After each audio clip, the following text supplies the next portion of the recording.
Hello friends, welcome to my channel Learning Skill, and today we will discuss the topic process of credit application.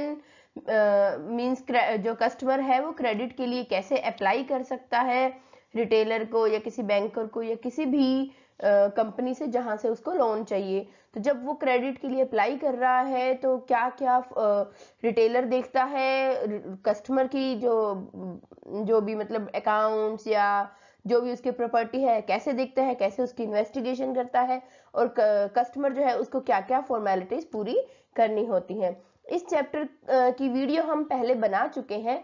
आज हम सिर्फ इसके MCQs discuss करेंगे। So let's start the video and I am myself Jyoti Sikka and let's start from MCQ number 1।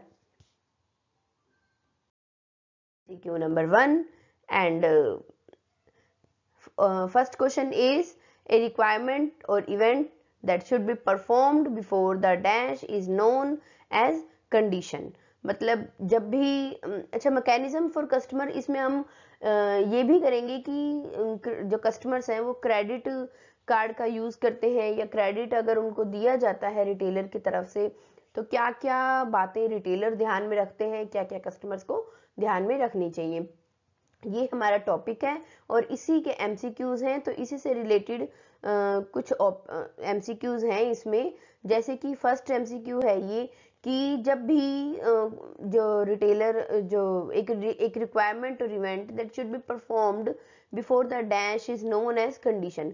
तो condition किसे बोलते हैं? Completion of another action, मतलब जब कोई काम पूरा हो जाता है।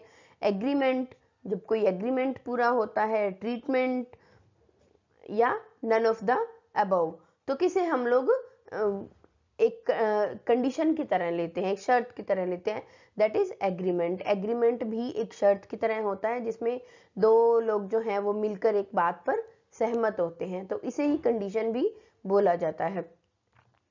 MCQ number 2, which of these is an essential element of a contract of sale. देखो कॉन्ट्रैक्ट ऑफ सेल क्या होता है, जिसमें एक जो सेलर है वो सेल करेगा अपने कुछ सामान को, जो परचेजर है वो परचेज करेगा। तो अगर उन दोनों के बीच में किसी चीज पर कॉन्ट्रैक्ट होता है तो उसमें क्या क्या एसेंशियल चीजें होनी चाहिए। Transfer of property, property transfer होनी चाहिए। मनी कंसिडरेशन, मनी जरूर मतलब मनी का लेन देन होना चाहिए। Number 3 goods. Number 4 all of the above. तो क्या होना चाहिए? All of the above. देखो जो कॉन्ट्रैक्ट ऑफ सेल है वो गुड्स का भी हो सकता है, गुड्स आपको पता है वस्तुएं, गुड्स का भी हो सकता है, प्रॉपर्टी का भी हो सकता है, चाहे गुड्स का हो चाहे वस्तुओं का हो, लेकिन सब में मनी जरूर कंपलसरी है। मतलब ऐसा नहीं है कि जैसे मान लो मैंने अपनी कोई चीज किसी को फ्री में दे दी तो वो कॉन्ट्रैक्ट ऑफ सेल नहीं होगा। अगर मैंने उसको कोई चीज दी है, मान लो मैंने अपनी प्रॉपर्टी सेल किया, मान लो मैंने अपना मकान सेल किया है, उसके बदले में मैंने उससे पैसे लिए हैं, that is contract of sale. ठीक है, पॉइंट क्लियर हो गया है आपको। MCQ number 3, the main objective of a credit check is to manage the risk of.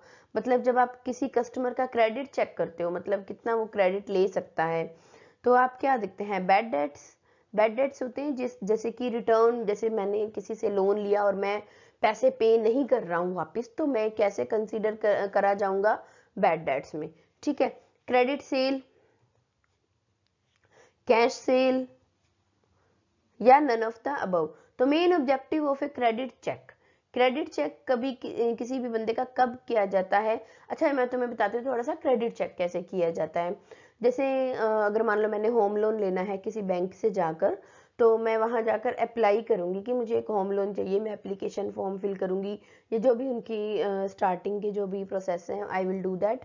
उसके बाद वो मेरा क्रेडिट चेक करेंगे, मतलब मेरे अकाउंट्स पूरा देखेंगे, अकाउंट डिटेल देखेंगे कि पास्ट में मैंने अगर कुछ लोन लिया हुआ है तो मैं उसको पे कैसे करती हूँ। तो अगर मैं तो ये सब जो क्रेडिट चेक अगर किसी का किया जाता है तो क्यों किया जाता है?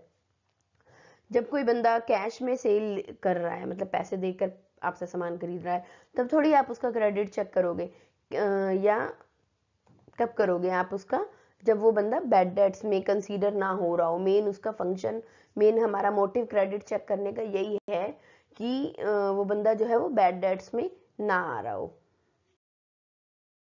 MCQ number 4, before retail firms extend credit to customer, मतलब जब कोई रिटेल फर्म कस्टमर को क्रेडिट देती है, it is the first best practice to check the prospective customers dash.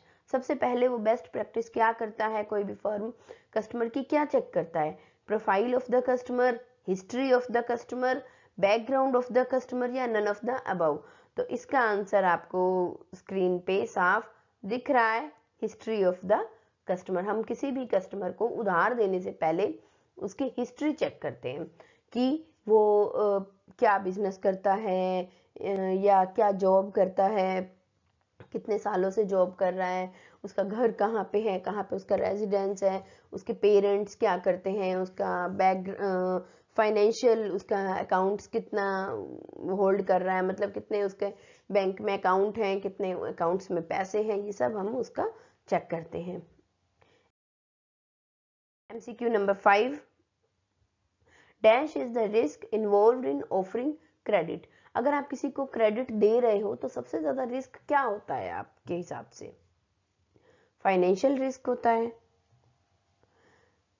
Reduced cash flow कम हो जाता है आपका, इंक्रीज्ड कैश फ्लो बढ़ जाता है, या नन ऑफ द अबव, या इनमें से कुछ भी नहीं होता। तो the right answer is financial risk. अगर आप किसी को क्रेडिट ऑफर कर रहे हो, उधार दे रहे हो, तो आपके पास क्या होगा, फाइनेंशियल रिस्क होगा कि वो पैसे देगा कि नहीं देगा। MCQ नंबर 6, फिर से इसका आंसर आपको स्क्रीन में दिख रहा है, कोई बात नहीं, हम एक बार इसको डिस्कस करते हैं। When a requisition is made by a buyer to the seller to provide credit facility for the purchase of goods, it is known as dash। देखो, जब एक बायर, जब कोई खरीदने वाला एक रिक्वेस्ट देता है रिटेलर को कि मुझे जो है ये सामान चाहिए उधार में, या बैंक में हम लोग जाते हैं कि हमें होम लोन चाहिए, या कार लोन चाहिए, या बिजनेस के लिए लोन चाहिए, तो जब भी कोई बायर, कोई खरीदार जैसे जाता है, जैसे कि आपको पता है कि आजकल जितने भी बड़े बड़े रिटेल स्टोर्स हैं, अगर आपको वॉशिंग मशीन लेनी है, या कार लेनी है, या कुछ भी बड़ा सामान लेना है, इलेक्ट्रॉनिक अप्लायंसेस लेने हैं, इवन मोबाइल लेना है, तो भी आपको क्रेडिट फैसिलिटी आराम से मिल जाएगी। तो जब भी क्रेडिट फैसिलिटी के लिए बायर कुछ एप्लीकेशन देता है, तो उसे क्या बोलते हैं, परचेज रिक्विजिशन, या सिर्फ रिक्विजिशन, या क्रेडिट रिक्विजिशन, या नन ऑफ द अबव। तो उसे बोलते हैं क्रेडिट रिक्विजिशन, मतलब आप क्रेडिट के लिए किसी से रिक्वेस्ट कर रहे हो।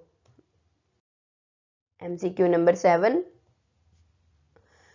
वेंडर्स कौन होते हैं, जो किसी शॉप पर सेल करते हैं, कोई भी रिटेलर हो सकता है, किसी भी तरह की शॉप हो सकती है, उस पर जो बंदा सेल कर रहा है अपना प्रोडक्ट को, उसको वेंडर बोलते हैं। Vendor usually set dash based on information in the application of the person seeking credit. अगर कोई भी बंदा किसी भी तरह का क्रेडिट आपसे अप्लाई कर रहा है कि हमें ये क्रेडिट चाहिए, तो आप क्या क्या देखते हैं, उसका credit limits, debit limits, standard limits, या नन ऑफ द अबव। तो या फिर इनमें से कुछ भी नहीं। तो क्रेडिट लिमिट देखी जाती है कि वेंडर यूजुअली जो होते हैं ना, ये सेट कर देते हैं क्रेडिट लिमिट कि जितनी भी बड़ी शॉप होएगी उसकी क्रेडिट लिमिट उतनी ज़्यादा होएगी। जैसे कि ये मिल्क शॉप है, जैसे छोटा सा एग्जांपल लिया है मैंने मिल्क शॉप का, ठीक है। अगर यहाँ पर अगर आप जाते हो एज ए कस्टमर, उधार लेने के लिए जाते हो, सबसे पहले तो आपको उधार तभी मिलेगा जब वो जो शॉपकीपर है वो आपको बहुत अच्छे से जानता होगा, आप उसके लॉयल कस्टमर होंगे, वो आपको पूरी डिटेल जानता होगा कि ये इंसान यहाँ पे रहता है, ये इसकी इनकम अप्रोक्स जानता होगा, मतलब एक्यूरेट तो नहीं जान सकता लेकिन अंदाज़ा लगा लेते हैं। तो वो क्रेडिट लिमिट कितनी फिक्स करते हैं, मिल्क शॉप पर अगर आप लेने जाते हैं ज़्यादा से ज़्यादा 200 रुपये 300 रुपये क्रेडिट लिमिट है, लेकिन यही अगर हम फर्नीचर शॉप पे जाते हैं तो वहाँ क्रेडिट लिमिट कितनी होगी, 50,000 1 लाख भी हो सकती है। तो ये डिपेंड करती है रिटेलर पे, वेंडर पे, कि वो अपनी क्रेडिट लिमिट कितनी फिक्स करता है। छोटी से छोटी भी हो सकती है और बड़ी से बड़ी भी हो सकती है credit limit. MCQ number 18, the credit requisition document requires information.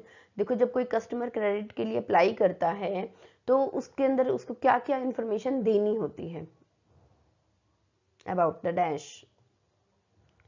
Items which are not desired, जो उसको नहीं चाहिए, डिजायर्ड आइटम्स और सर्विसेज जो उसको चाहिए, जनरल इंफॉर्मेशन डाली जाती है, या नन ऑफ द अबव, इनमें से कुछ भी नहीं। तो इसके अंदर डिजायर्ड आइटम्स और सर्विसेज लिखी जाएंगी। जैसे देखो अगर मेरे को क्रेडिट के लिए अप्लाई करना है कहीं पर जाकर, तो सबसे पहले मैं उसको बताऊंगी कि मुझे किस चीज़ के लिए क्रेडिट चाहिए।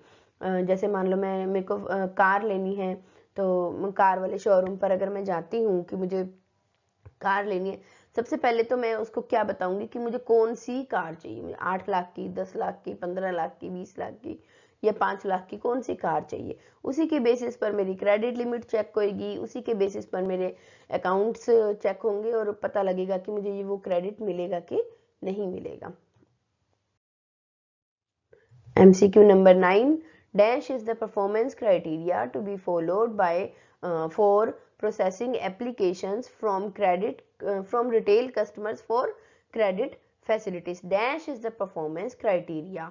क्या है वो performance criteria to be followed for processing application for from retail customers for credit facility? Retailer जो है वो कैसे उसकी एप्लीकेशन को प्रोसेस करते हैं, जैसे कि पहले हम ये चेक करेंगे, फिर उसके बाद इसका नेक्स्ट ये चेक करेंगे। जैसे पहले उसका हाउस एड्रेस चेक करेंगे, फिर हम उसकी बैंक डिटेल चेक करेंगे, फिर हम उसकी क्रेडिट लिमिट देखेंगे कि पीछे इसने लोन लिया है कि नहीं लिया है। बहुत सारी चीज़ें होती हैं। फर्स्ट है identifying the customers need for credit facility, कि सबसे पहले ये पहचानना कि कस्टमर को जो वो क्रेडिट के लिए अप्लाई कर रहा है उसकी नीड क्या है। Not identifying the customers need for credit facility, identify ही नहीं करना, ऐसे ही लोन देना, ऐसा तो नहीं हो सकता। बोथ ए एंड बी या नन ऑफ द अबव, या इनमें से कोई भी नहीं। तो सबसे पहले कोई भी रिटेलर अगर आपको क्रेडिट दे रहा है तो सबसे पहले वो ये जरूर जानेगा कि कस्टमर की नीड क्या है। जैसे मैंने अभी बताया था कि हमको कार लेनी है, तो सबसे पहले रिटेलर मुझसे पूछेगा कि आपको कितने लाख तक की कार चाहिए, आपका बजट क्या है। उसके बाद वो मेरे से नेक्स्ट क्वेश्चन पूछेगा, तो पहले मेरी वो नीड को आइडेंटिफाई करेगा। MCQ नंबर 10, पेमेंट और credit history depicts how a person meets debt obligation. Payment और क्रेडिट हिस्ट्री का यही मतलब है कि एक बंदा अपने लोन को किस तरह से उतार सकता है, उसकी हिस्ट्री का पता लगाकर। मतलब जैसे कि उसकी सैलरी क्या है और अगर उसने पास्ट में कोई लोन लिया था तो वो उसको कैसे उतारता है, मतलब जल्दी जल्दी उतारता है या इंस्टॉलमेंट्स देने में प्रॉब्लम करता है या टाइम पर देता है। बहुत सारी उसकी कंडीशंस हो सकती हैं। तो which establishes dash of a person, इससे एक बंदे की क्या एस्टेब्लिश होती है। पर्सनल हिस्ट्री, क्रेडिट वर्दीनेस और द फाइनेंशियल करेक्टर की वो कितना फाइनेंशियली साउंड है, नॉन फाइनेंशियल करेक्टर या नन ऑफ द अबव, या इनमें से कोई भी नहीं। तो क्रेडिट वर्दीनेस पता चलती है हमें कि ये बंदा कितने लोन के लायक है। जैसे मान लो मैंने पीछे 10 लाख का लोन लिया होगा और मैंने उसको 5 साल के लिए लिया और मैंने उसको 2 साल में ही उतार दिया, इट मीन्स कि मेरी क्रेडिट वर्दीनेस ज़्यादा है, कि मैं लोन लेकर उसको जल्दी जल्दी उतारने की मेरी कैपेसिटी है, तो मेरी क्रेडिट वर्दीनेस कैसी मानी जाएगी, अच्छी मानी जाएगी। ठीक है। MCQ नंबर 11, ए हाई क्रेडिट स्कोर प्रोवाइड्स, आपका हाई क्रेडिट स्कोर क्या प्रोवाइड कर सकता है आपको। हाई क्रेडिट स्कोर का मतलब है, जैसे कि मैंने अभी अभी आपको एग्जांपल दिया कि मैंने 10 लाख का लोन लिया, ठीक है, और मैंने उसको 5 साल के लिए लिया और मैंने 2 साल में ही उतार दिया। इट मीन्स कि मैंने बिफोर द टाइम उस लोन को उतार दिया, तो मेरा क्रेडिट स्कोर जो है ये बहुत हाई होगा। ठीक है। Low credit worthiness, high credit worthiness या मॉडरेट क्रेडिट वर्दीनेस, तो क्या शो करता है ये, हाई क्रेडिट वर्दीनेस। अगर आपका हाई क्रेडिट स्कोर है तो मतलब आप ज्यादा, आपको लोन मिल जाएगा, आप ज्यादा क्रेडिट ले सकते हो।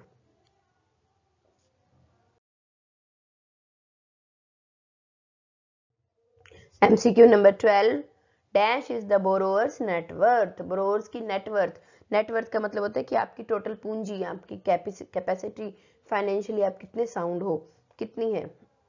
ड्राइंग्स से पता चलती है।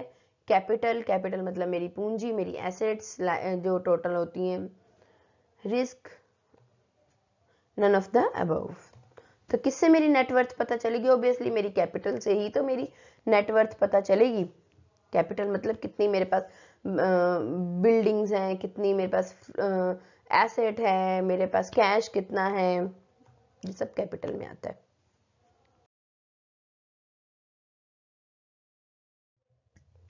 MCQ number 13, credit worthiness of customers can also be determined by.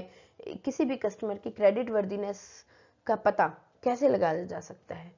Studying and analysing dash of business, study और एनालाइज करके किसी बिजनेस को। ऑप्शन में है number 1 income statement and balance sheet. Income statement only, सिर्फ बैलेंस शीट देखकर आप किसी बंदे की क्रेडिट वर्दीनेस का पता लगा सकते हो, या बिजनेस की? None of the above. तो इसका आंसर है इनकम स्टेटमेंट और बैलेंस शीट, दोनों ही चीजें देखी जाती हैं। इनकम स्टेटमेंट से आपको पता लगेगा कि इस बंदे की सैलरी कितनी आ रही है, अगर वो बिजनेसमैन है तो इसका प्रॉफिट कितना आ रहा है, और बैलेंस शीट से आपको पता चलेगा कि इसके पास एसेट्स कितनी हैं और उसके बदले में इसको लाइबिलिटीज कितनी पे करनी है। तो दोनों ही चीजों से आपको उसकी क्रेडिट वर्दीनेस पता चल जाएगी।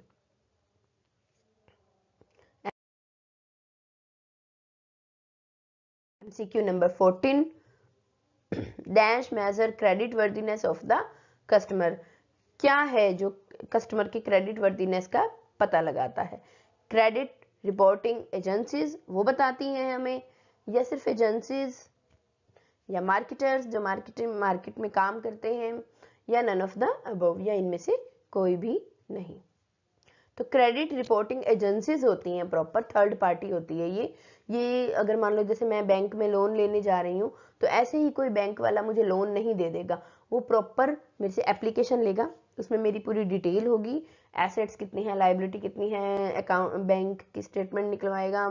उसके बेसिस पर वो मेरी जो पूरी इंफॉर्मेशन है उसको एक रिपोर्ट एजेंसी को देंगे वो बैंक वाले, और फिर वो जो रिपोर्ट एजेंसी है वो मेरी सारे अकाउंट्स का जो भी मेरे पास एसेट्स हैं उसका इवैल्यूएशन करके बता देंगे उस बैंक वालों को कि इसको लोन मिलना चाहिए कि नहीं मिलना चाहिए, और मिलेगा तो कितना मिलना चाहिए। हमारे सारे MCQs कवर हो चुके हैं। Thank you for watching my video. Please like, share and subscribe my channel. And I hope आपको ये सारे MCQs कस्टमर्स के जब हमने क्रेडिट वर्दीनेस के बारे में किए हैं ये आपको समझ में आ गए होंगे। Thank you.